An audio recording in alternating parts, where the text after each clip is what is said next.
Magandang araw po sa inyong lahat mga karibin natin at welcome back dito po sa ating munting channel Pinas News Review, kung saan re-reviewin po natin ang mga mahalagang balita dito sa Pilipinas. Mga simpleng komento sa mga issue dito sa Pinas. At eto nga mga karibin natin, Eric bigla ang ipakulong ni Congressman Pimentel. Yan mga karibin, yan po ang ating alamin mula po rito sa channel ni Taong Kalye. Yan mga karibin, nasa description po ang full video link ng balitang ito. Subscribe na po kayo kay Taong Kalye. Yan mga karibino, at kung bago ka pa lang at di pa po nakapag-subscribe sa ating munting channel, please don't forget to subscribe at i-click na rin po ang bell notification para updated ka po sa lahat ng ina-uploads nating reaction video. At eto na nga mga karibin natin, wag na po natin patagalin, sama-sama at sabay-sabay po natin pakinggan, panoorin at bigyan ng reaksyon ang balitang ito. Eto na po. Tumanggi ang mga matataas na opisyal ng SMNI sa telebisyon noong Huwebes ika-30 ng Nobyembre na ilagay ang kanilang prangkisa sa Kongreso matapos silang hamani ni Quezon 2nd District Rep. David J.J. Suarez na patunayan ang alegasyon na gumastos si Speaker Martin Romualdez ng 1.8 na bilyong piso sa kanyang paglalakbay.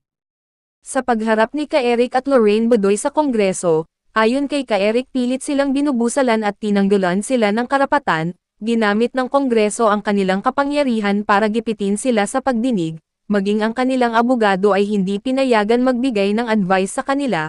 Ayon kay Eric, ito'y labag sa kanilang karapatan. Ito ang aalamin natin sa video na ito. Kung bago ka lang sa aking YouTube channel, baka pwede makahingi ng like at subscribe at click mo na rin ang notification bell para updated ka sa aking nilalabas na bagong video. Salamat po. Malinaw po na na-violate ang aming constitutional right ni Ma'am Lorraine. Saligang batas po ang nagsasaad na may karapatan kaming magkaroon ng legal counsel. Korte man yan o congressional investigation or hearing, we have the right to have a legal counsel to give us legal advice so that we can be properly guided sa aming mga karapatan. Ang pagtingin ko, Miss Ina, Brother Franco, tinanggal yan kahapon sa amin. Pag-upo pa lang namin ni Ma'am Lorraine, our lawyers from the SMNI, Attorney Mark Tolentino and Attorney Rolex Suplico, intimated to the committee by raising their hands, signaling na paupuin kami sa gilid nila, of course, para mabigyan kami ng legal guidance sa pagtatanong. Sinagot tayo ni Congressman Pimentel at ni Congressman Suarez. No. They're better there. Na dalawa lang kami, in-isolate kami, at parang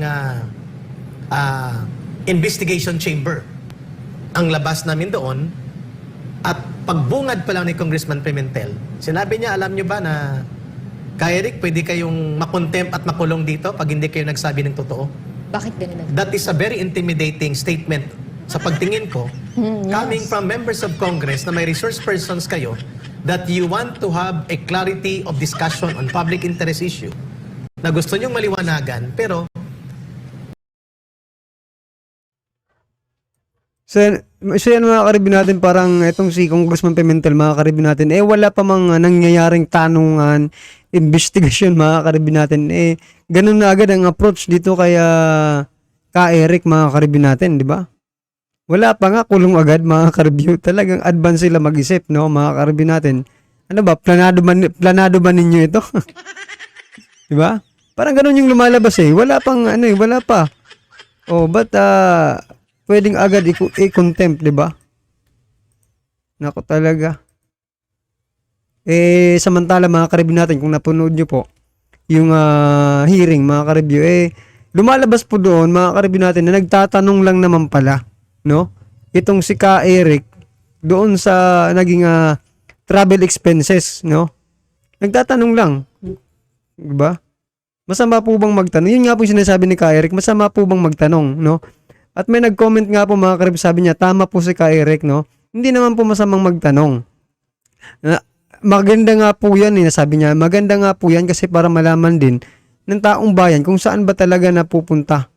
Or kung magkano yung nagastos ng House Speaker sa kanyang mga travel expenses, di ba?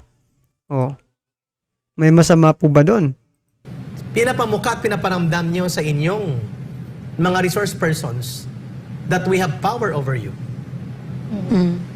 Na para bagang hindi kayo pwedeng tanungin o sagutin nang hindi naaayon sa gusto nyong marinig.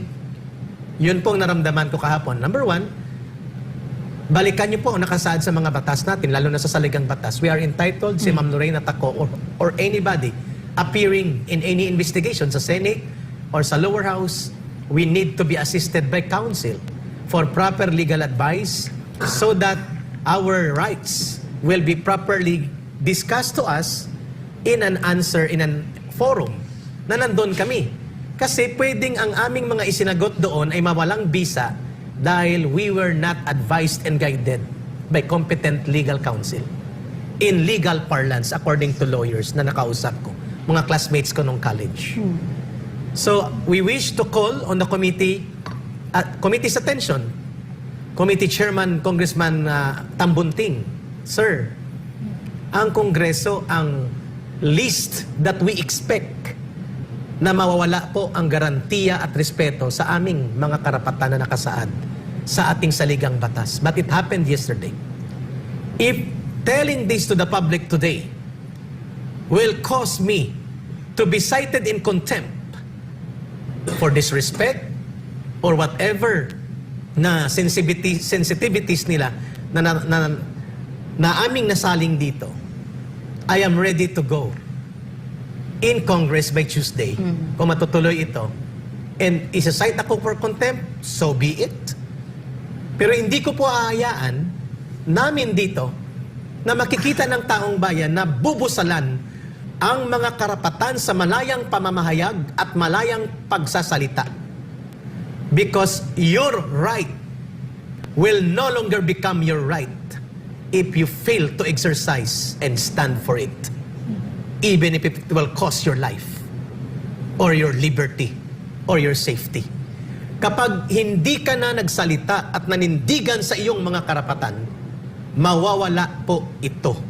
Nasasaktan po kami, mga kababayan, sapagkat nilabag ang aming mga karapatan sa konstitusyon ng mga mambabatas sa loob ng kapulungan ng Kongreso na siyang dapat gumawa ng mga batas at magpapasiguro na pinoprotektahan at ginagarantiyahan ang mga karapatan ng mga tao kahit hindi tumutugma sa kanilang kagustuhan ang aming mga pananaw at ang aming mga pagpapahayag, hindi po automatic na mawawala ang aming mga karapatan. Kay Eric, kasi medyo na, nasalang ka talaga dun sa gusto nilang pigain yung source mo. Yes. We are media practitioners, di ba? How important it is that we protect yung ating source. Kasi yun yung lapunan ng ating mga kabayan. Even, yung ibang kakilala natin sa media na delikado pala itong nangyayari na publicly pipigain ka at babantaan ka pa, Kay Eric. I take my inspiration from Ma'am Lorraine ang binulungan niya ako. Kay Eric, kung ano nakasaad sa batas, panindigan. Pinakita niya sa akin, ang na-research niya, forwarded by some lawyers' friends, sa kanya, yung Soto Law. Hindi po ito si Senator Tito Soto. I think uncle niya ito or lolo niya. I think senador din dati ito. Ang Soto Law is Republic Act number 53. At ito po ay batas na ipinasa ng Kongreso, Lower House and Senate. At ito po ay in effect for already 70 years. Ang nakasaad sa Soto Law, mamaya i-retrieve ni Ma'am Lorraine, that the journalists or media practitioners are entitled to be protected by their right not to reveal their source. You want me to read it? Yes, ma'am. Okay. Please. The Soto Law was passed more than 70 years ago. It's Republic Act number 53, protected journalists from being forced to name confidential news sources and known as the Soto Law in honor of its author, Senator Vicente Soto. Ayun, correct. The immunity from naming informants of ever covered print journalists, the publisher, editor, or duly accredited reporter, etc., finds that such revelation is the thing. It's very long. So basically, yon. May batas. Yeah. Thank you, Ma'am Lorraine. At hindi sila nasatisfy. Ako, sa akin, may pagtingin sinago. ka, parang hindi pa sila nasatisfy. Kaya nga may mga susunod pang Eh, Hearing. di ba, ang pinag-umpisa naman nito ay dun sa 1.8 billion akusasyon. No, which you is, know, I think- nagsalita ka na dun. I think it starts somewhere else. No? It starts further. For me, kasi like I said, hindi ganyan ang kongresong kilala ko. No? At nalason niya ni na Franz Castro. At yung pakikipagkunsyabahan ng Speaker of the House dito sa mga komunistang teroristang ito, this is what brought on this this hearing. That's my opinion. No? I think this is what it is. It's politically motivated. And I really think it is because SMNI is highly identified with the Vice President, the sitting Vice President, And the and the former former President. So, this is why we are being targeted. That's how I see it, no? Kasi, okay, Eric, go ahead. Yeah, ma'am. So tama po yung sinasabi ni Dr. Loren Badoy, mga karibin natin, na talagang medyo napapaboran niya yon itong Makabayan Black, mga karibin natin, no? Sila Castro. No, kasi alam naman po natin na talagang sila po yung tinatarget, no, ng SMNI, itong Makabayan Black, no, at saka mga kaliwang grupo. Ang ano ko lang dito, mga ka-review natin, opinion ko lang po dito is parang nagbabalat sibuyas itong si Speaker Romualdez, mga ka-review natin. Parang yung maliit na issue, parang pinalalaki pa nila. Ibisipin mga ka-review natin, nagtatanong lang. Ikaw, for example, ikaw, mga ka-review, hindi na lang si Ka Eric, ikaw na nanonood ngayon, nagtanong ka about sa travel expenses ni di ba, kung magkano ito yung 1.8 billion, no, na travel expenses. Tanong yun mga karibin natin kung saan kung totoo bang 1.8 billion ang travel expenses ni Speaker Romualdez. Yan na, patanong po yan, tanong. So, dahil hindi nagustuhan, mga karibin natin, at balat sibuyas po ang ating speaker, ipapatawag ka. Papatawag ka, mga karibin natin, para imbestigahan? Ganun po ba yun? Or, totoo nga itong sinasabi ni Dr. Lorraine. Dahil nga po kampi, di ba? Ang SMNI, mga karibin natin, kay Vice President Sara Duterte at kay former President Rodrigo Roa Duterte, kaya sila tinitira ng ganito, no? Para mawala rin yung medium ng communication ni PRRD, no? 'Di ba kasi mayroon siyang programa, 'di ba, kung saan tinitira nga nila itong mga congressman, mga ka-review natin. Ngayon, mga ka-review, ikaw ngayon mapapaisip ka rin, 'di ba? Kung bakit agad-agad ganito ang ginawa nila kay Ka Eric sa SMNI, mga ka-review natin. 'Di ba? Dati pa naman binabanatan ng mga nito yung Makabayan Black, pero 'di ba, bakit ngayon? Nagtanong lang kung nasaan na, yan na nga tama po kayo, mga ka-review natin, kasi nga po, no, hindi po yan nalalayo sa tinanong po ni dating Pangulong Duterte na saan napupunta yung mga extraordinary fund ng mga kongresista, 'di ba? Tinatanong niya po, sabi niya, open the book, no? Hindi po yan nagkakalayo diyan sa sinasabi ni Ka Eric na 1.8 billion ba ang nagastos sa travel expenses ni Speaker Romualdez, 'di ba? Ganyan lang yan kasimple, mga ka-review natin. So meaning talagang 'di ba? Mapapaisip ka talaga, mga ka-review natin, kung yan lang ba talaga ang yan lang ba talaga ang rason kung bakit ninyo pinatawag, no? Kung bakit niyo tatanggalan ng prangkisa ang SMNI? Well, anyway, lahat naman tayo may kanya-kanyang opinion, mga ka-review natin, 'di ba? Tatapusin ko lang yung Yeah, pangalawa. yes, go ahead. Agree Go ahead, ako dun sa sorry. banggit ni Ma'am Nori. Papuntahan natin. Yes, go ahead. So yung number Finish. 2 po, maliban sa paglabag sa aming karapatan, bilang duly invited resource person, si Ma'am Nori na sa isang meeting, tumakbo pa Senado. Ako po ay galing sa airport, tumakbo pa, at I missed the flight. Really. Wala na yon. Canceled na yung scheduled meeting ko to going to Mindanao. Wala na po. So, pumunta kami expecting that our rights will be respected at pakikinggan kami. Yun ang nakita namin na hindi naman pala ito mangyayari doon. Sapagkat hindi naman namin pwedeng sabihin ang mga bagay na sa tingin nila hindi nila gustong marinig. Number 2, nagkamali ba ang pagtatanong sa 1.8 billion na gastos sa travel expenses sa House and the Speaker of the House, Speaker Martin Romualdez? Piniga ako doon. Sabi niya, ang aming datos ay nagpapakita na mali ang source mo. So, sinabi ko, our source needs to have vetting. Nagpatawag na po kayo kung committee hearing and investigation sa franchise ng SMNI. Kinakausap pa namin ang source, kinakausap ko pa ang source. Paano namin ito makukumpleto? Sabi nila, no, we have now the figures. Tinanong po ako, do you now tell na ang mali ang source mo sa figures niya at information versus the figure sa house?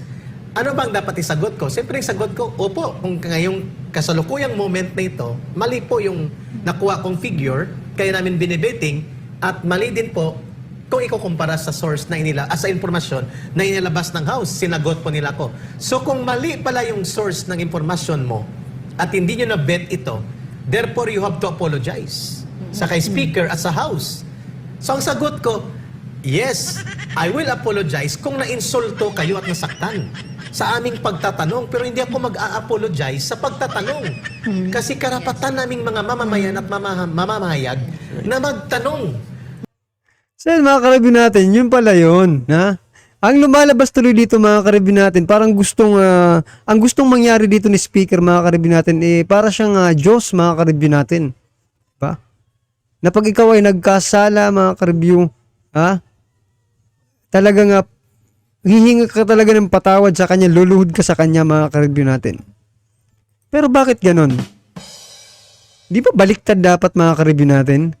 Dapat sila dapat ang magpapaliwanag. Kung hindi man sakto yung figure mga ka-review natin, magpasalamat sila. Ano ba? Magpasalamat po sila kasi may chance po silang maipaliwanag. Sa taong bayan kung magkano lang ba talaga ang travel expenses nila. Mahirap po ba yun mga ka-review natin?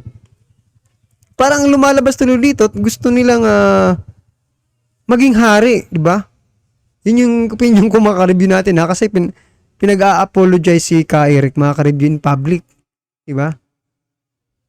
Nagtanong lang naman yung tao. O kung mali yung figure, magkano? Tama nyo. Kasi, di ba?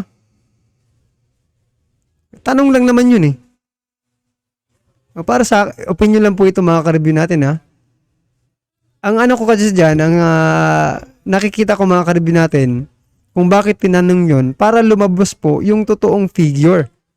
Kung magkano ba talaga yung nagastos ni Speaker Romualdez, di ba? Well, anyway mga ka-review, may kanya-kanya naman po tayong opinion at alam naman natin na matatalino ang mga Pilipino yan mga ka-review natin. Pero dito po sa PNR mga ka-review natin, mga simpleng komento lang po tayo sa mga issue dito sa Pinas, no? Mga ka-review natin yan, no? At kung bago ka pa lang at di pa po nakapag-subscribe sa ating munting channel, please don't forget to subscribe. At i-click na rin po ang bell notification para updated ka po sa lahat ng ina-uploads nating reaction video. Yan mga ka-review natin, kung ano man po ang reaksyon, i-comment lang po sa baba para at least alam po ng ating mga kababayan ang inyong pong nararamdaman patungkol po rito sa balitang ito. Yan ha. At huwag din pong kalimutan mag-subscribe kay Taong Kalye. Nasa description po ang full video link ang balitang ito. Subscribe na po kayo kay Taong Kalye. Maraming salamat po.